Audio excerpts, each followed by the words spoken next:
So, today I want to talk about hostile architecture. If you're not familiar, hostile architecture is the type of things that you'll often see in a city, such as certain forms of protrusions like spikes or oddly shaped benches that will influence the way that a space is used publicly. Sometimes you'll see corners filled in certain ways to prevent certain actions being performed in order to control for a cityscape and environment. And I want to talk about this from a number of different perspectives. First and foremost, how a lot of institutions use these types of architecture to generally make public spaces unavailable to people. And the example I'm going to use for that is New York City. I then want to talk about how it's used against nature and natural creatures like birds in particular. And then I want to go into how this is very specifically used to target the homeless and people who are in desperate need in cityscapes, and some of the potential solutions that activists have taken in order to secure these spaces so that people have a space to actually lie down and rest their head. So, first and foremost, in New York City, you end up with a situation where there are these types of benches where you get these little gaps here that basically make it so that it's really difficult to sit in those spaces and make them purposefully uncomfortable and squeeze people together into tight spaces. You get spikes like this. This is the kind of thing in general that we're talking about. And like something like this that makes it impossible for example, a skateboard or a person sitting there to be comfortable. It is again meant to control the public space. And so going through this, you end up with a situation where within New York itself, because there's such limited real estate, hostile architecture has been actually employed by privately owned public spaces in order to limit the amount that they've had to do to maintain those public spaces. And what that means is that a lot of buildings will end up setting up contracts and deals with New York City to maybe build a few extra floors or build their towers larger in exchange for treating their lobby areas as sort of a public space, or not the lobby per se, but the area right outside the building. That area is meant to be treated as a common space and is maintained in order for the building to be built larger and for the company to have more access to profits. It's seen as kind of an equal exchange deal. However, as we've come to find out, the city has specifically prohibited devices that inhibit seating in privately owned public spaces since 2007. However, as of a 2017 audit, the city comptroller had found that more than half the spaces had violated various city requirements and failed to protect mandated amenities that encourage public uses. And so you end up getting these situations where, again, you get more spikes, you end up getting situations where, like a public fountain like this, where people are meant to congregate, or is just completely gated off and nobody's allowed to have access to it. You end up getting, essentially, as this one person states in the article, that you get the message of don't hang out there. This is not a public space. This is not what you're supposed to be using it for, and that they're purposefully trying to keep people away. And so, like, this area is a public space, but there's no seating. There's no place for people to actually congregate, and people often end up sitting on the steps and creating crowds in order to, like, eat their lunch during their lunch breaks. This is a common problem within a city like New York, in which, you get these situations where you basically have to lean against a wall to eat your meal.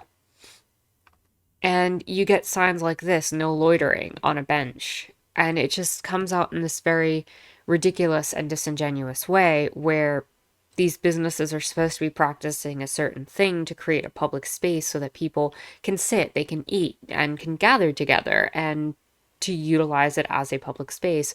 But businesses have no interest in that because it costs money and is against their bottom line. Just another example of not being able to trust a capitalist organization with the commons, Whenever that kind of thing happens, they'll take as much as they can and extract the resources, and then everyone else suffers. But at the end of the day, there should be benches, there should be chairs, there should be those little tables with the umbrellas sticking out of them. And people should be able to sit down and have a meal in a public space. And it should be maintained in that kind of way. And I firmly believe that that kind of architecture should not be being used to actively discourage gatherings like that. Because just being able to sit outside here on your own property and sit on this brick should be something accessible to people, not having a constant reminder that, you don't belong here. And that's really what this is designed to do. And this affects every single person. It's not just like one section of the community. This ends up taking away public access to spaces from people in general, and ends up disproportionately affecting people with who are differently abled. Because if you can't sit, sometimes that can really affect your ability to go out and walk and do things and explore the city. And that's not something that I think we should be advocating for as a society. We need to be making our public spaces accessible and available for everyone. And so that brings me to the next issue. And this one is an issue that happened in Bristol, actually. And this is a tree that has literally been spiked with bird spikes. I don't know what the proper name for them are, but I've always called them bird spikes. You'll often see them in the like awnings or under the awnings of shops to prevent birds from flying on top of the awnings, so they don't literally just, stand there and perch and create nests up there, which is inconvenient for businesses and communities. But this is kind of an extreme version of it where they actually put it in a tree. And the thing that this just makes me think of is what is going to happen when that branch eventually falls. If you got a good gust of wind and a storm, that thing's going to come down and it's going to end up, really hurting someone. And that's where my mind goes immediately when I see something like this. Never mind the lack of touch with reality that it seems to bring. But in London, you often get these type of situations also, where you end up getting these types of situations. So throughout the United Kingdom's cities, you'll often see these type of things happen. So I suppose the idea was to keep birds off the tree so that they wouldn't, well, use the bathroom, as it were, on people's cars or on people. But at the end of the day, nature is going to be nature. And that's one of the beautiful aspects of a city, in my opinion, where you're able to see this communal situation where nature is able to somewhat thrive and survive, even in the scape of a city. And this just speaks to this level of control and wanting to have a certain social order and a certain, aesthetic appearance of the society and culture that doesn't really have any basis in reality. And it's just feels like this overly controlling thing to me. It really doesn't speak to how anything should be functioning. But this then brings us to one of the primary concerns that all of this really comes to, which is to deter the homeless and deter people from utilizing the public space in a way when they don't have access to any other housing, and basically keep people out of sight and out of mind. So you get these situations where like heat vents, especially that come up from like subway stations or from any sort of area where heat would be exhausted from, get these little spikes on them. You find these little clear pathways and they put spikes down to keep people away. Instead of having a, actual bench where people can sit, they put these leaning benches that are slanted so that nobody could lie down on them. They'll often add armrests onto the benches in certain ways so that people cannot lie down, and it forces a crowding of people in a very specific way. Essentially, it artificially creates the situation where having this armrest makes it not accessible as a bed for people. There's certain situations where, you have rocky pavement so that it's not smooth, so people can't rest on it. You get situations like with the spiked windowsill that you get weird shaped seats, spikes in little corners. so that people don't sleep there, and curved benches, this type of situation with bars in a corner. And it's just like this really bizarre use of resources and energy and design time.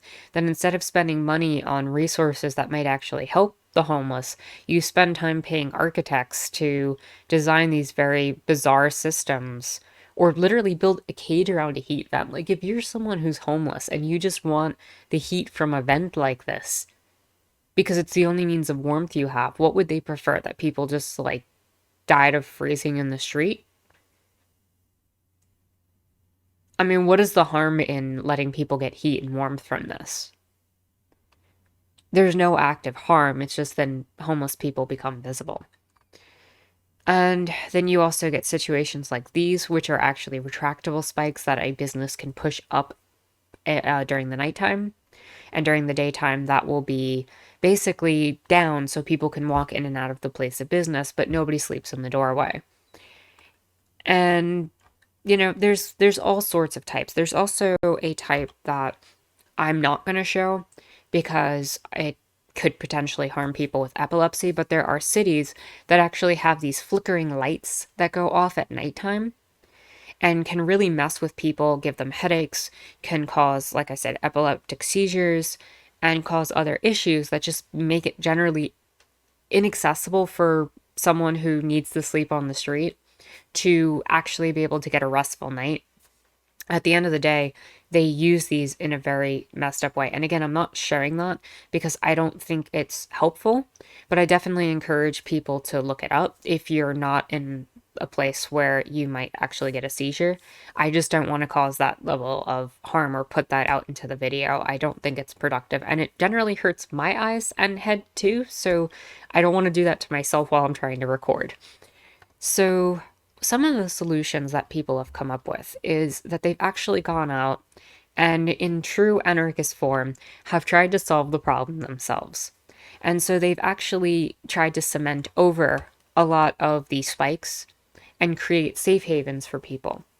And some artists have gotten together over the years and have tried to come up with different solutions, such as sawing off the actual armrests on the benches to make them a little bit more accessible so people can get a restful night's sleep. You get situations like this where there's a mattress put in place. And this one's actually nice because they put a little library for people. Because how awesome is that for people to be able to read? Because that's like genuinely just this awesome situation, right? Where you're providing for people in a different way. So it's a library and a place to rest. Like, this is the type of community building and mutual aid that we need to be focusing on and collectivizing on. And, even if you're someone sleeping outside, that doesn't mean you don't deserve good things or you don't deserve care and something nice like a book to read or a library every now and then. I just realized I wasn't showing this off. So I'm just going to pop this on screen. Here's the bench being sawed off. And here's the library with the mattress. So you get these situations, right, where that happens. And they fill it in with the cement. So yeah, basically, there's a lot of different tools that can be used. One other option that I've seen used is they fill in like with a liquid cement or resin on top of the spikes, and they'll put like a foam on top of it. And these type of situations are used to kind of counteract this kind of hostile architecture as a tool to prevent the public space from being used as it should be publicly.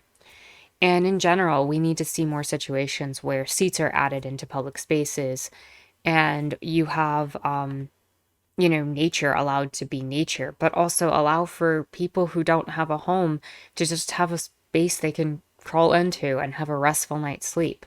We deserve sleep. We deserve rest. We deserve a public space where we can interact and continue to exist. And that's how we're going to come together and collectivize and come up with these sorts of mutual aid projects in the first place. We need to communicate with each other and we need to be working together in these communal spaces. With that said, if you like this video, give it a thumbs up, hit the subscribe button and bell for notifications. You can follow me on Twitter and check out my Discord in the description down below. With that said, my name is Anarchist Tara, and I hope you enjoyed watching.